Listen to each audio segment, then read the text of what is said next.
नमस्कार दोस्तों, आज के इस वीडियो में हम पढ़ेंगे ऑर्डर 17 ऑफ सीपीसी। दोस्तों, ऑर्डर 17 सीपीसी का बात करता है एडजर्नमेंट के बारे में, जो कि रूल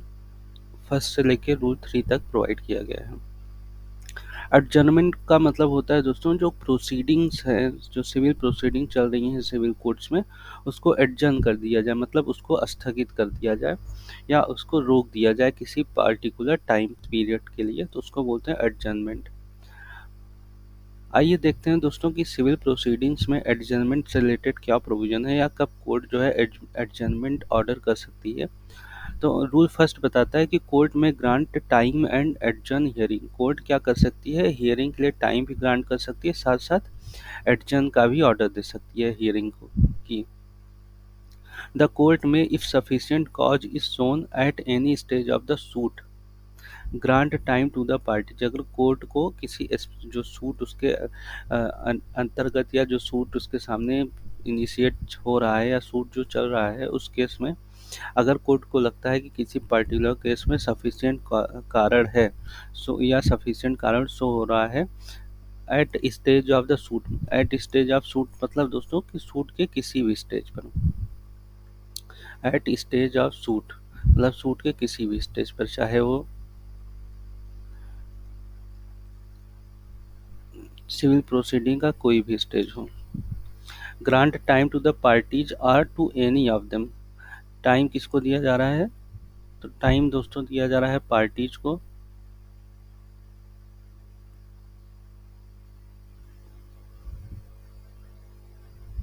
पार्टीज को पार्टीज को टाइम दिया जा रहा है, या एनी ऑफ देम मतलब उनमें से किसी एक पार्टी को, मतलब दोनों पार्टी को साथ में टाइम दिया जा सकता है या उनमें से किसी एक पार्टी को। एंड में for time to time adjourn the hearing of the suit for reason to be recorded in writing. Court इसके साथ क्या कर सकती है, टाइम टू टाइम मतलब किसी भी समय जो है एडजर्नमेंट ऑफ हियरिंग का जो ऑर्डर है वो इशू कर सकती है, लेकिन उसके साथ उसको रीजन बताना पड़ेगा कि किस रीजन के कारण जो हियरिंग है उसको एडजर्न किया जा रहा है। Provided that no such adjournment shall be granted more than 3 time to a party during hearing of the suit. मतलब सूट के हियरिंग के दौरान, पूरी सूट के हियरिंग के दौरान 3 बार से ज़्यादा जो एडजर्नमेंट है वो नहीं पास किया जाएगा। कॉस्ट ऑफ एडजर्नमेंट की अगर बात करें दोस्तों, कॉस्ट ऑफ एडजर्नमेंट के बारे में, तो in every such case the court shell fix a day for further hearing of the suit.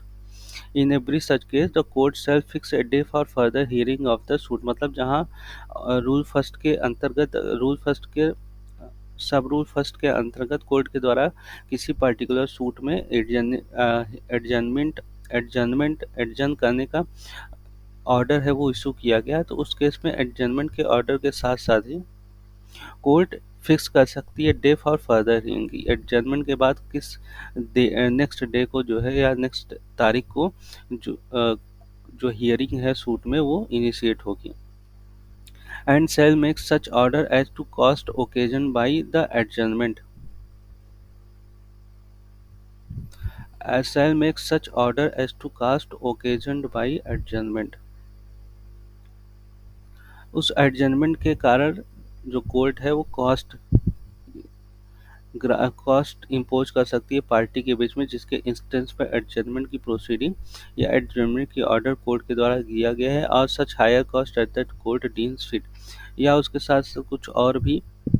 Higher cost का ऑर्डर ग्रांट किया जा सकता है। अब इसका प्रोविजो बात करता है दोस्तों कि when the hearing of the suit has commenced it shall be continue from day to day until all the witnesses attendance had been examined unless the court finds for the exceptional reason to be recorded by it adjournment of the hearing beyond the following day is necessary। तो जो general provision है दोस्तों वो ये है कि अगर कोई सिविल प्रोसीडिंग में हियरिंग इनिशिएट हुई है या हियरिंग कमेंस्ड हुई है तो day by day, day to day जो है उसकी हियरिंग चलेगी जब तक कि विटनेस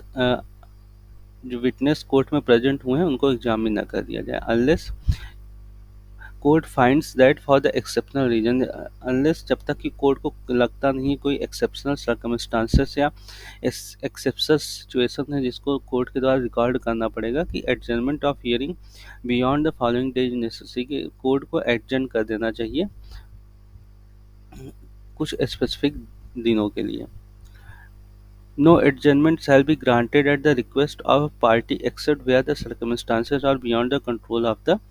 पार्टी। तो एडजर्नमेंट के लिए कंडीशन नेसेसरी है या ज़रूरी कंडीशन है कि एडजर्नमेंट तभी ग्रांट किया जाएगा जब कोर्ट को लगता है कि जो सर्कमस्टांसेस है वो पार्टी के कंट्रोल में नहीं है, beyond the control of the party. The fact that pleader of a party is engaged in another court shall not ground for the adjournment। अगर हम सर्कमस्टांसेस जो कि पार्टी के कंट्रोल बियॉन्ड कंट्रोल है या पार्टी के कंट्रोल के बाहर है, तो उस केस पे जो प्लीडर हैं, प्लीडर अगर इंगेज है किसी अनदर कोर्ट में, तो उसको हम नहीं माना जाएगा कि ये ग्राउंड है एडजर्नमेंट का। Where the illness of pleader or his inability to conduct the case for any reason other than being engaged in another court। अगर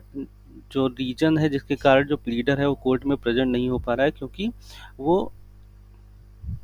इनेबल है या वो इसकी तबीयत खराब है, तो इस केस में ये एडजर्नमेंट के ग्राउंड हो सकते हैं। Is put forward at the ground for adjournment, the court shall not grant the adjournment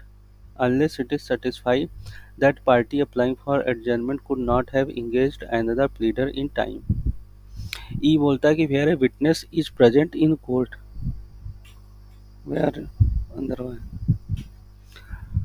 where a witness present in court, where a witness present in court but a party or his pleader is not present, or party or his pleader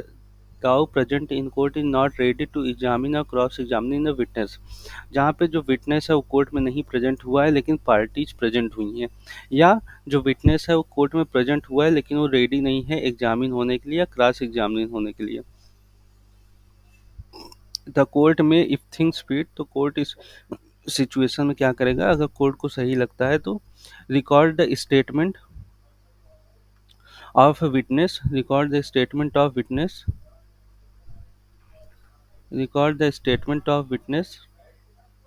and pass such order as it thinks fit। तो इस case में record the statement of witness, court witness के statement को record करेगा और जो उसको उचित आदेश लगता है वो पास कर सकता है। Dispensing with the examination in chief और क्रॉस एग्जामिनेशन ऑफ विटनेस, जिसके अंतर्गत वो जो एग्जामिनेशन इन चीफ है या क्रॉस एग्जामिनेशन है उसको डिस्पेंस कर सकता है या उसको रद्द कर सकता है। As the case may be by the party or its pleader not present or not ready or aforesaid। जब पार्टी प्रेजेंट नहीं है या उनका प्लीडर प्रेजेंट नहीं है या ऊपर जो सिचुएशन दिए गए हैं जो विटनेस रेडी नहीं है। Procedure if party fails to appear on, procedure if party fails to appear on day fixed. अब एडजर्नमेंट जब ग्रांट किया गया रूल फर्स्ट के अंतर्गत और उस एडजर्नमेंट ग्रांट करने के बाद जिस दिन डेट फिक्स की गई है नेक्स्ट हियरिंग कमेंस होने की, उस दिन जो पार्टीज हैं वो फेल होती हैं अपीयर होने में, तो where on the day to which the hearing of the suit is urgent, जिस दिन के लिए जो सूट है कि सूट की हियरिंग वो एडजेंट की जाती है, द पार्टीज और any of them fail to appear, और जो पार्टी या उनमें से कोई भी पार्टी प्रेजेंट नहीं होती है उस दिन, तो the court may proceed to dispose of the suit in one of the mode directed in that behalf of the order 19। तो उस कंडीशन में जो ऑर्डर 19 में जो प्रोविजन दिया है उसके बेसिस पे सूट को डिस्पोज ऑफ किया जा सकता है, मतलब अगर पार्टीज नहीं है तो एक्स पार्टी ऑर्डर दिया जा सकता है, और make any such order as it things fit. अब एक्सप्लेनेशन की बात करें दोस्तों, तो एक्सप्लेनेशन बोलता है कि where the evidence or substantial portion of the evidence of any part has already been recorded and such party fails to appear on any day to which the hearing of the suit is adjourned।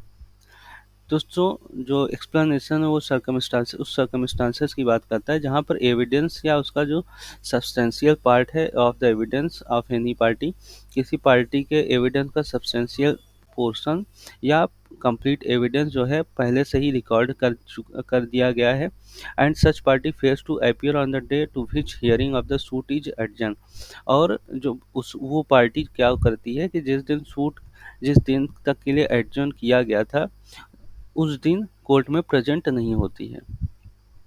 The court may in discussion proceeds with the case as if such party was present. तो इस case में court क्या करेगी, इस situation में court की यह discretionary power है कि वो ऑर्डर कर सकती है कि जो प्रोसीडिंग है वो ऐसे चलेगी कि मानो जो पार्टी है वो कोर्ट में प्रेजेंट हो, जिसके विटनेस का एग्जामिन हो चुका है या जिसका सब्सटेंशियल पार्ट ऑफ एविडेंस को रिकॉर्ड किया जा चुका है। Court may proceed notwithstanding either party fails to produce evidence etc. Where any party to suit to whom time has been granted. अगर किसी पार्टी को एविडेंस प्रेजेंट करने के लिए टाइम ग्रांट किया गया है, fails to produce his evidence, और वो उस एविडेंस को प्रोड्यूस करने में फेल हो जाती है, और cause the attendance of his witness, fail हो जाती है एविडेंस प्रोड्यूस करने में, या फेल हो जा रही है अपना जो विटनेस है जिसको उसने बुलाया था उसको प्रेजेंट करने में, और perform any other act necessary, या जो पार्टी है वो कोई और नेसेसरी एक्ट परफॉर्म करने में भी फेल हो जा रही है सूट के फर्दर प्रोग्रेस के लिए, for which time has been allowed, जिसके लिए एडजर्नमेंट के थ्रू उसको टाइम दिया गया था। द कोर्ट में not with standing such default, तो केस इस इन डिफॉल्ट मतलब जो पार्टी उसके द्वारा डिफॉल्ट होने के बावजूद, if the party are present proceed to decide the suit forthwith, अगर वो पार्टी प्रेजेंट है तो सूट को जो है डिस्पोज ऑफ करने का जो प्रोसेस है या जो कमेंसमेंट है वो शुरू किया जाएगा जिससे सूट डिसाइड हो सके। If the parties